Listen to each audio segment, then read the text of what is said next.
el tema que vamos a estudiar lleva por título El último imperio de barro cocido y el reino perpetuo.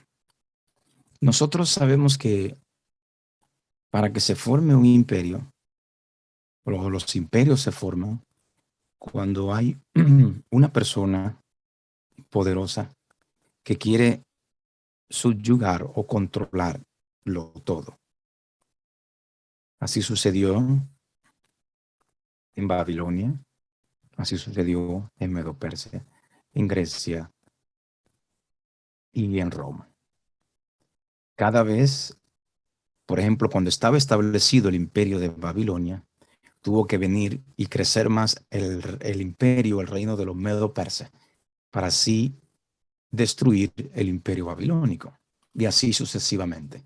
Siempre tiene que venir alguien con más poder que el imperio anterior, para así destruirlo y ocupar todo el territorio que tenía el imperio anterior.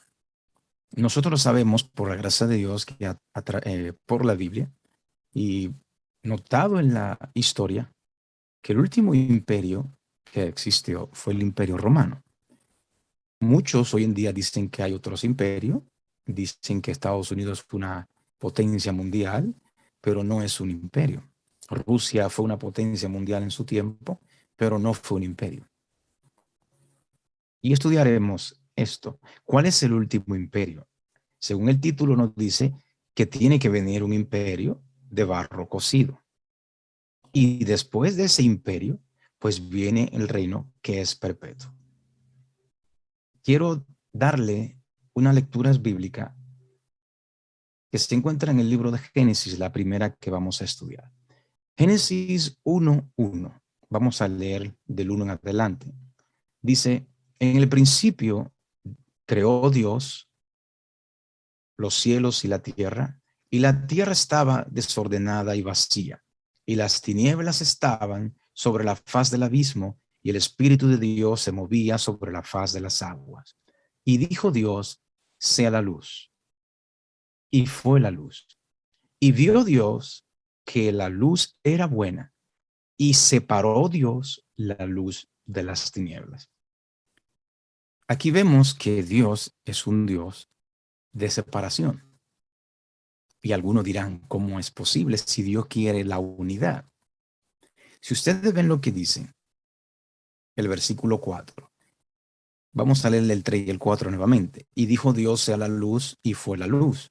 Y vio Dios que la luz era buena, y separó Dios la luz de las tinieblas. Dios es un Dios de separación. Dirán, no, eso es solamente en la creación. Esto que vemos aquí fue en la creación física, que Dios separó la luz de las tinieblas. Pero esto también eso es un principio para lo espiritual. Según el libro de Efesios capítulo 5, los versos 8 y 11, dice la palabra de Dios que se lee en el nombre del Padre, del Hijo y del Espíritu Santo. Porque en otro tiempo erais tinieblas, mas ahora soy luz en el Señor. Andad como hijo de luz. Ustedes ven, Dios quiere que haga una separación de los hijos de luz. Tienen que separarse de los hijos de las tinieblas. El versículo 11 dice, y no participéis en las obras infructuosas de las tinieblas, sino más bien a reprenderlas. Dios no quiere que los hijos de él, que andan en luz, participen de las obras infructuosas de las tinieblas. En Juan capítulo 1, el versículo 5, nos dice la palabra de Dios lo siguiente. Y la luz en las tinieblas resplandece, y las tinieblas no prevalecieron contra ella. Hay una gran diferencia entre las dos. Por eso es que tienen que estar separadas. La luz debe resplandecer y llamar más la atención que las tinieblas. Pero hoy en día, el que no es guiado por el Espíritu Santo tergiversa, tuerce las cosas. La gran mayoría desea estar en las tinieblas y no en la luz. Habiendo dicho esto, que la mayoría desea vivir en las tinieblas y no en la luz, el libro de Éxodo capítulo 23, versículo 2 dice lo siguiente, la palabra de Dios. No, no seguiréis a los muchos para hacer mal, ni responderás en litigio inclinándote a los más para hacer agravio. O sea, nosotros no debemos seguir a la muchedumbre que está en tiniebla, que hace el mal, ni responderemos en litigio, o sea, en pleito, altercación de juicio, en disputas necias, en contienda. No responderemos en ninguna de estas cosas, inclinándote a los que son más para hacer agravios.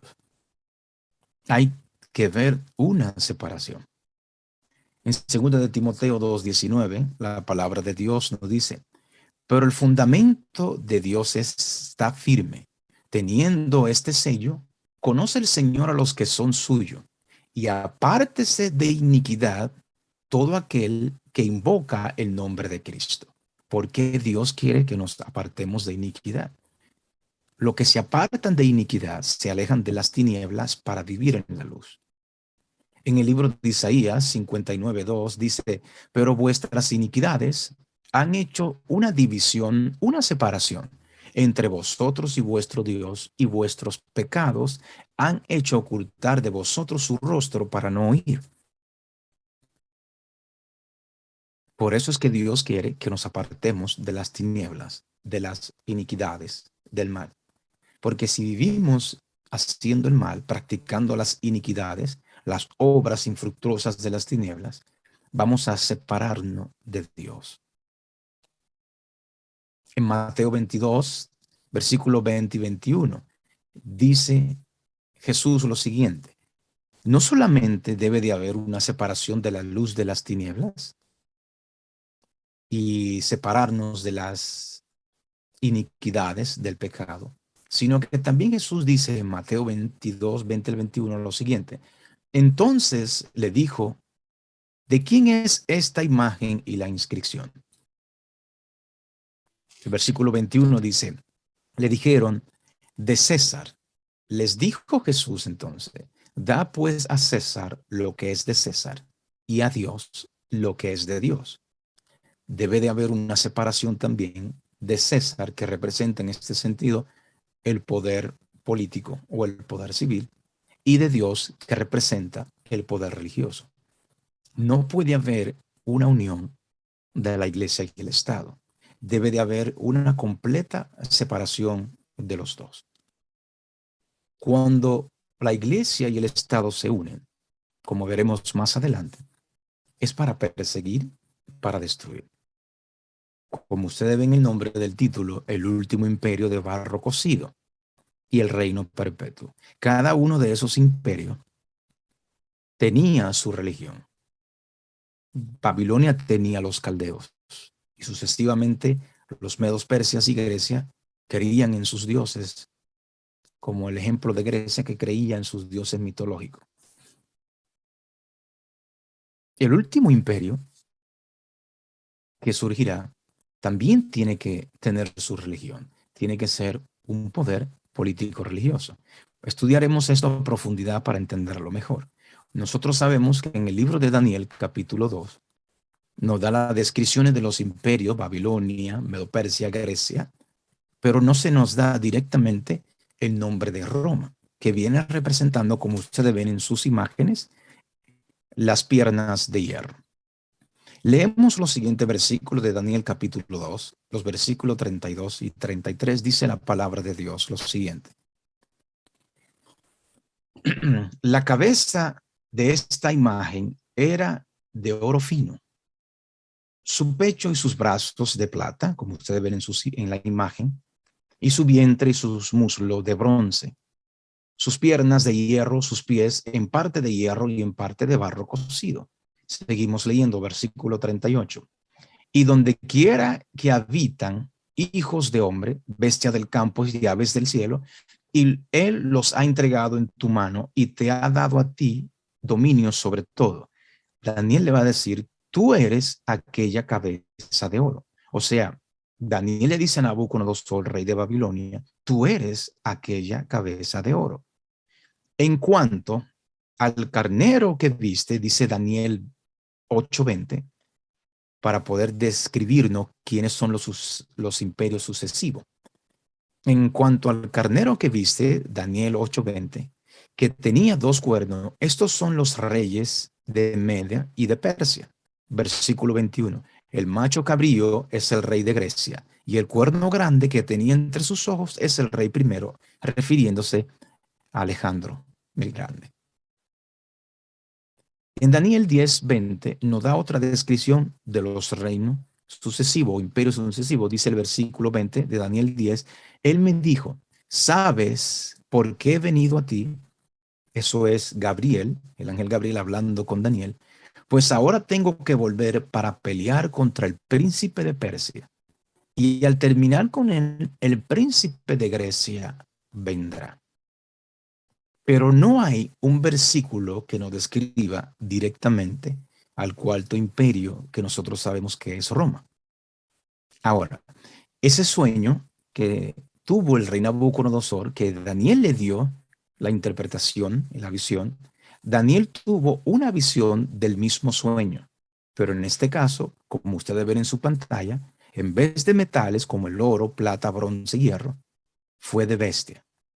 Leemos Daniel capítulo 7, los versículos 2 y 3 en adelante.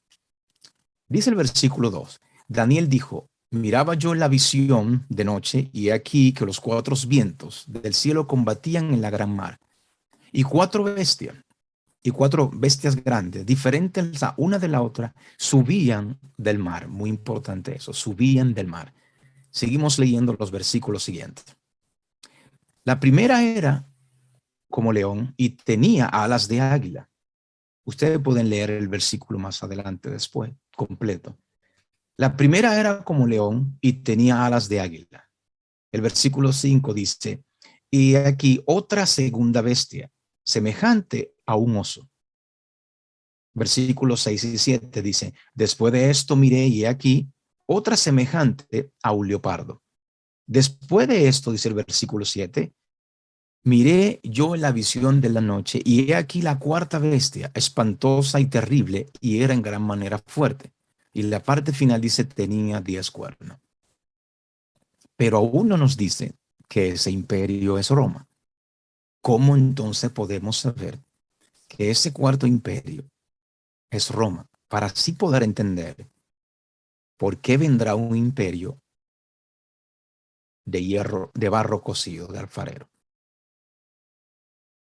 Si nosotros notamos esta profecía, Daniel está mirando desde Babilonia hacia el futuro y ve a los Medo-Persia y a Grecia y a una bestia espantosa,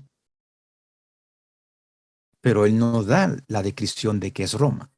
Pero vimos que en los versículos anteriores se da la descripción de los Medo-Persia y de Grecia y no de Roma. Recordemos que Daniel es un libro cerrado y es abierto por el libro de Apocalipsis.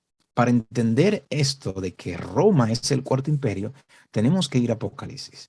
En el libro de Apocalipsis, capítulo 13, los versos 1 y 2 nos ayudarán a entender que este cuarto imperio es Roma. Dice lo siguiente en la palabra de Dios. El versículo 1, me paré sobre la arena del mar y subí y vi subir del mar una bestia que tenía 7 cabezas y 10 cuernos, y en sus cuernos 10 diademas, y sobre sus cabezas un nombre blasfemo. Ahora dice el versículo 2, y la bestia que vi era semejante a un leopardo, y sus pies como de oso, y su boca como boca de león, y el gran dragón le dio su poder y su trono y gran autoridad. Si lo analizamos bien, vimos que Daniel miraba desde Babilonia hacia el futuro, hacia el cuarto imperio de hierro, que es una bestia que tenía 10 cuernos. Aquí en Apocalipsis 13 vemos que Juan, el discípulo amado, estaba en la isla de Pasmo, como dice Apocalipsis capítulo 1. Y quien puso a Juan en la isla de Pasmo como preso fue el imperio romano. Fue el imperio romano que existía cuando nuestro amado Señor Jesucristo fue crucificado. Vemos que Juan, el discípulo amado, está mirando la bestia o imperio que existía en su tiempo. Y dice, y la bestia que vi o que veía era semejante a un leopardo, que es Grecia. Él está mirando hacia atrás ahora. Y los pies como de oso, que es lo Medo-Persia. Y su boca como boca de león, que viene siendo Babilonia. Habiendo entendido esto, vemos que el cuarto imperio que nos describe Daniel capítulo 2 sí es Roma, tanto bíblicamente como en la historia. Daniel 2:40 dice, el cuarto reino será fuerte como hierro, y como el hierro desmenuza y rompe todas las cosas, desmenuzará y quebrantará todo. Y lo que viste, dice el versículo 41.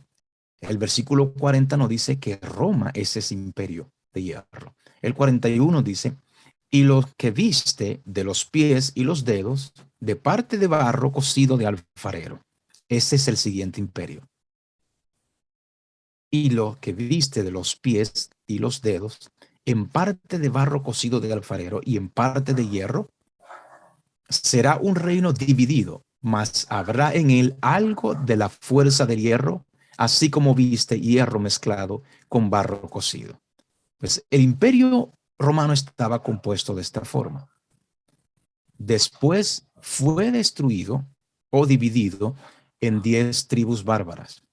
Esta es la primera definición o interpretación de los dedos, de los pies, de la mezcla de hierro con barro. Pero sabemos que los anglosajones, los francos, las tribus bárbaras no existen, ya no son bárbaros, sino que tienen sus nombres, que es Inglaterra, Francia, Alemania, Italia, Portugal, España, Suiza, y los ostrogodos, hierulos y los vándalos que fueron destruidos. Sigue leyendo el versículo 43. Lo vamos a leer junto con el versículo 41 al 43 para entenderlo mejor. Y lo que viste de los pies y los dedos, en parte de barro cocido de alfarero y en parte de hierro, será un reino dividido, mas no habrá en él, mas habrá algo en él, perdón, algo de la fuerza del hierro del imperio romano, así como viste de hierro mezclado con barro cocido. Y por ser los dedos de los pies, en parte de hierro y en parte de barro cocido, el reino será en parte fuerte y en parte frágil. Así como viste el hierro mezclado con barro, se mezclarán por medio de alianza humana, pero no se unirán el uno con el otro, como el hierro no se mezcla con el barro. Se mezclarán por medio de alianza. Esto es muy importante, porque los humanos tratarán de mezclar el barro con el hierro. Nosotros vimos que Jesús dijo claramente, dar al César lo que es del César y a Dios lo que es de Dios. Ahí vamos a comenzar a entender cuál es el barro cocido de alfarero, que es el último imperio. Barro cocido de alfarero. El barro que se mezcla con el hierro en los pies y los 10 dedos de la imagen no es cualquier barro, sino un barro cocido de alfarero. Cuando Dios da un símbolo, lo hace a propósito y no al azar. ¿Dónde en la Biblia ya aparece el barro cocido de alfarero? Vamos a estudiar esto para entenderlo y saber cuál es ese último imperio que surgirá en la tierra. En Jeremías, capítulo 18, los versículos del 1 al 6 dice lo siguiente. Palabra de Jehová que vino a Jeremías diciendo, levántate y vete a casa del alfarero, y allí te haré oír mis palabras. Y descendí a casa del alfarero, y he aquí que el alfarero trabajaba sobre la rueda, y la vasija de barro que él hacía se echó a perder en su mano, y volvió y la hizo otra vasija según le pareció mejor hacerla. Entonces vino a mí palabra de Jehová diciendo, no podré yo hacer de vosotros como este alfarero, oh casa de Israel, dice Jehová. He aquí que como barro en la mano del alfarero sois vosotros en mi mano, oh casa de Israel. El pueblo de Dios es el barro en su mano.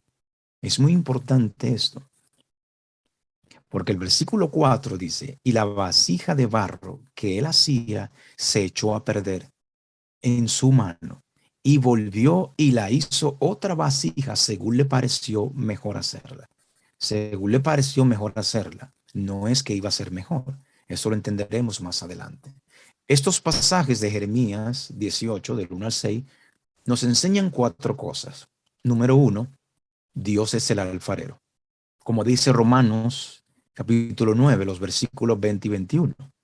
Más antes, más antes, oh hombre, ¿quién eres tú para que altergue con Dios? Dirá el vaso de barro al que lo formó, ¿por qué me has hecho así? ¿O no tiene potestad el alfarero sobre el barro para hacer de la misma masa un vaso para honra y otro para deshonra? El segundo paso que nos enseña es su pueblo, o sea, su iglesia, es el barro en sus manos.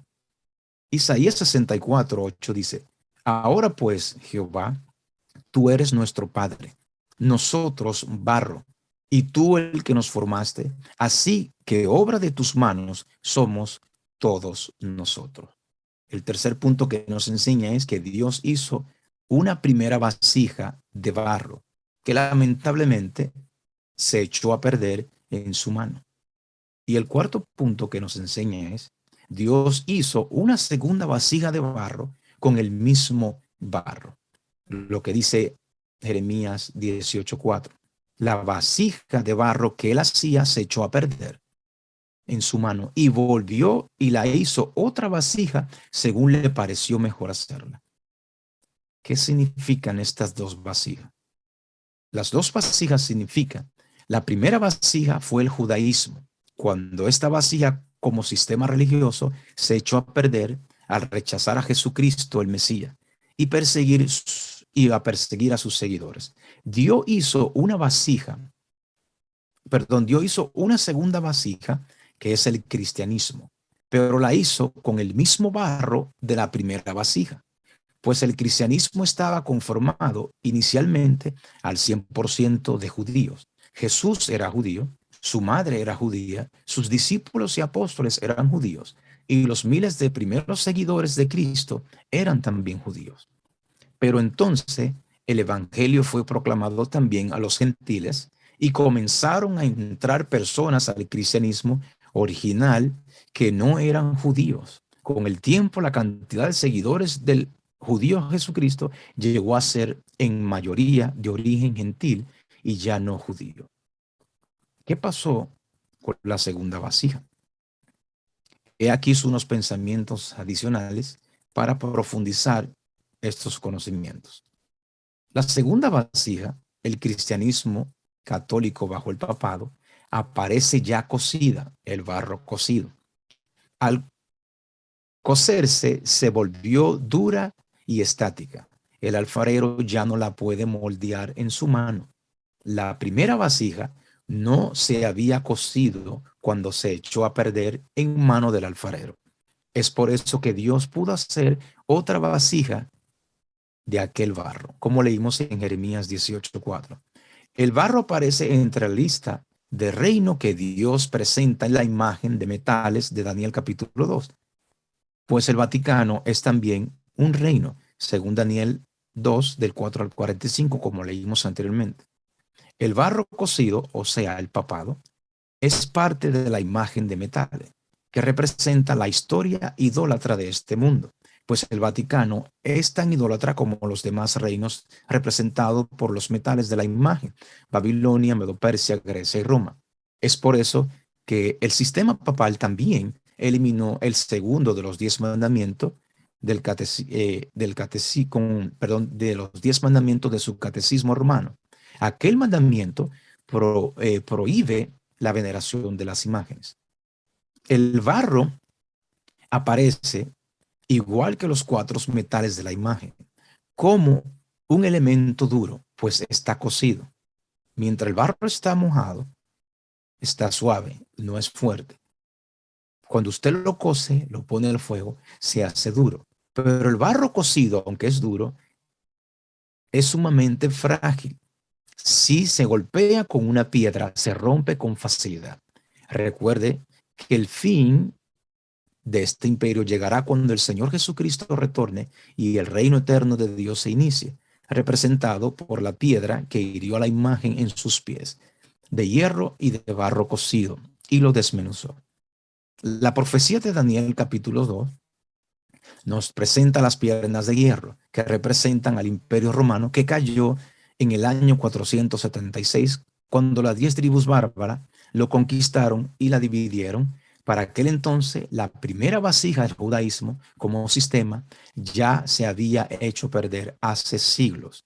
En el año 34, al rechazar definitivamente al Mesías y a sus seguidores. Por lo tanto, el barro cocido de alfarero de Daniel 2:41, que aparece mezclado con el hierro en los pies y en los dedos de la imagen, es la segunda vasija, o sea, el cristianismo. Y en esta simbología, para ser preciso, el cristianismo católico romano del Vaticano. Recuerden que es una mezcla que sale o surge del Imperio Romano. Y como vimos anteriormente, lo que significa el barro es la iglesia. Por eso es que vemos una mezcla del barro cocido con el hierro. O sea, un poder que es político romano. ¿Qué pasará con la segunda vasija? ¿Es mejor que la primera? O sea, ¿es el cristianismo mejor que el judaísmo? ¿Se echará a perder también? Desafortunadamente, el cristianismo como sistema no es mejor que el judaísmo como sistema. La segunda vasija también se echa a perder, pues será quebrada por el Señor Jesús en su retorno, pues no es una vasija buena. Por lo tanto, el barro cocido será destruido juntamente con el hierro y los demás metales por la piedra que representa el retorno de Jesucristo.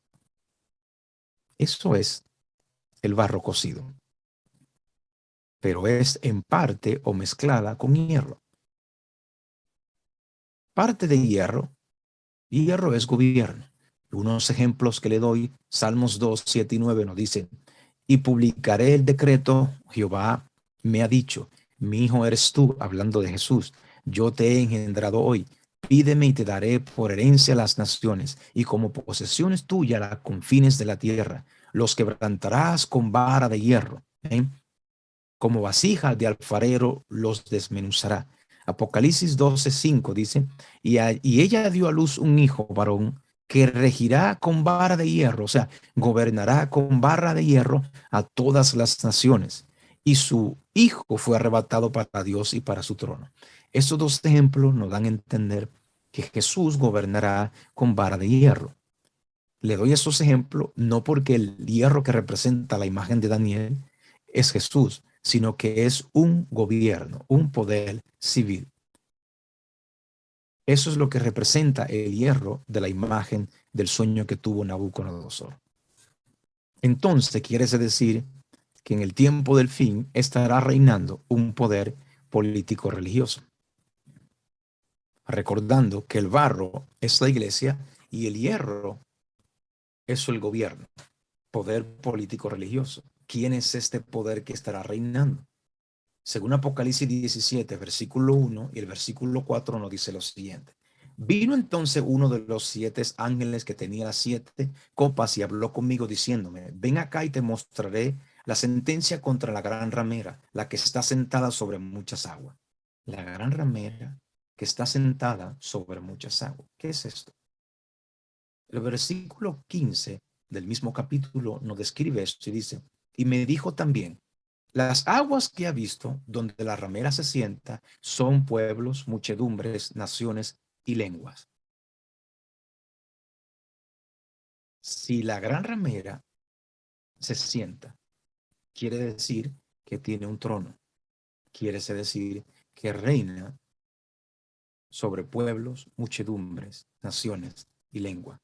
El versículo 4 de Apocalipsis 17 dice, y la mujer estaba vestida de púrpura y escarlata y adornada de oro, de piedras preciosas y de perlas, y tenía en su mano un cáliz de oro lleno de las abominaciones y de la inmundicia de su fornicación. Vemos cómo se describe con exactitud quién es este poder político religioso que estará reinando en el tiempo del fin, que viene siendo el último imperio. Nos describe lo que es la vestidura de esta iglesia, púrpura y escarlata. La mujer o iglesia estaba vestida de púrpura, o sea, violeta o morado, y escarlata rojo. La única religión que utiliza esta combinación de colores es la Iglesia Católica Romana, como ustedes ven en sus pantallas. Los colores de púrpura y escarlata identifican a la mujer tanto como la Roma imperial como la papal. Estos eran los colores del ropaje de los césares romanos y con lo que los soldados vistieron a Cristo como rey para burlarse de él, como sucedió en el libro de Mateo 27-28, donde nos dice, y desnudándoles a Jesús, le echaron encima un manto de escarlata. En Juan 19, versículos 2 y 5 nos dice lo siguiente, y los soldados entretejieron una corona de espina y la pusieron sobre su cabeza y le vistieron con un manto de púrpura. Y salió Jesús llevando la corona de espina y el manto de púrpura, y Pilato les dijo, he aquí el hombre. Por eso es que esta iglesia utiliza los mismos colores que utilizaba el Imperio Romano, púrpura y escarlata, morado y rojo. Esta vestidura que el Vaticano adoptó para su uso propio, los colores de la mujer o de la iglesia, todavía son literalmente los colores del clérigo romano. La Enciclopedia Católica dice lo siguiente, capa magna, un manto de cola larga y una capucha con hombrera. Era de lana púrpura para los obispos, para los cardenales era de seda escarlata. Para Adviento, Cuaresma, Viernes Santos y Cónclave, lana púrpura. Y para el Papa era terciopelo rojo. Para maitines navideños, sarga roja.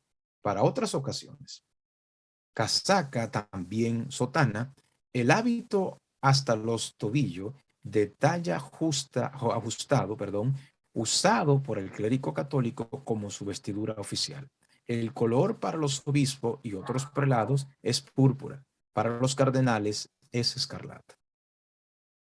Eso lo dice la Enciclopedia Católica, que es la misma descripción que da Dios de esta iglesia en Apocalipsis 17, sin equivocaciones. Ahora vemos si este es el poder, que es un poder político religioso, que reinará en el tiempo del fin, en el tiempo en el que estamos viviendo. Sabemos que tiene que ser la unión de la iglesia y el Estado. Esta nota nos dice, cuando la iglesia primitiva se corrompió al apartarse de la sencillez del evangelio y al aceptar costumbres y ritos paganos, perdió el espíritu y el poder de Dios y para dominar, las conciencias buscó el apoyo y el poder civil. Y resultado fue el papado, es decir, una iglesia que dominaba el poder del Estado y se servía de él para promover sus propios fines y especialmente para extirpar o destruir la herejía. ¿Está lejos esto? ¿Está lejos de que este imperio se forme? Esta noticia dice lo siguiente, no la voy a leer completa. El título de esta noticia dice, el Papa Francisco pide un nuevo orden mundial después de la pandemia. Un nuevo orden mundial después de la pandemia. Lo que dice en rojo dice, las cosas nunca volverán a ser la misma en un mundo posterior a una pandemia.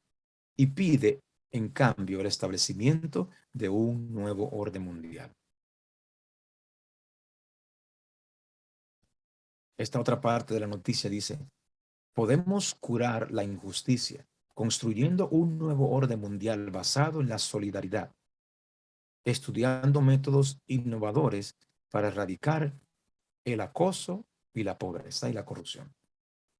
Un nuevo orden mundial es un imperio, un nuevo orden de las cosas, un nuevo orden en contra de las cosas de Dios.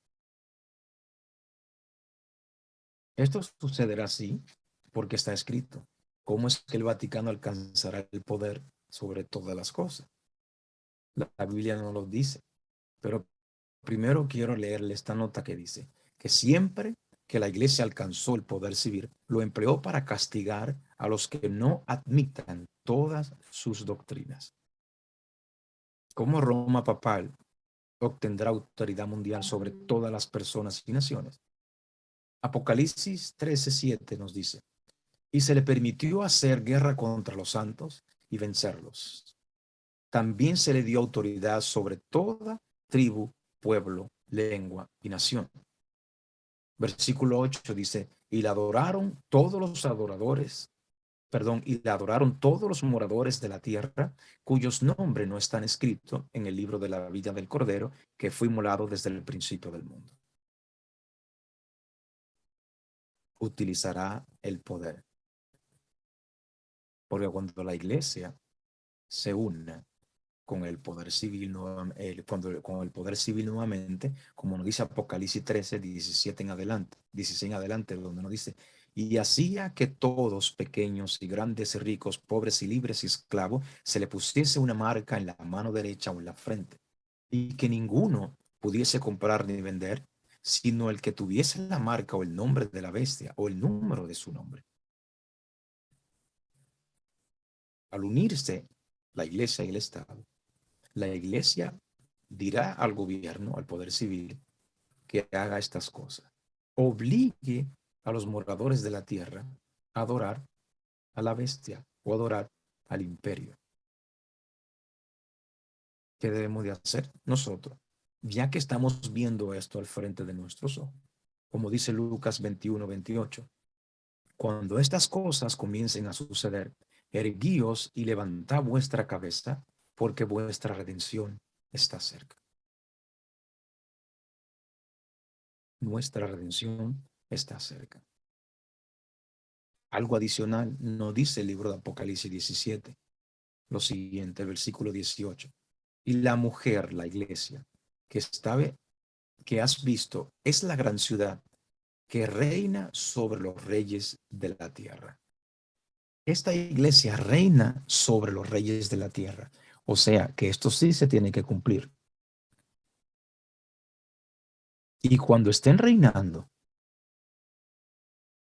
esta iglesia y los reyes de la tierra juntos en este nuevo orden mundial que planean hacer ellos, Daniel 2, versículo 44 nos dice, y en los días de estos reyes, cuando estén reinando ellos, el Dios del cielo levantará un reino que no será jamás destruido, ni será el reino dejado a otro pueblo.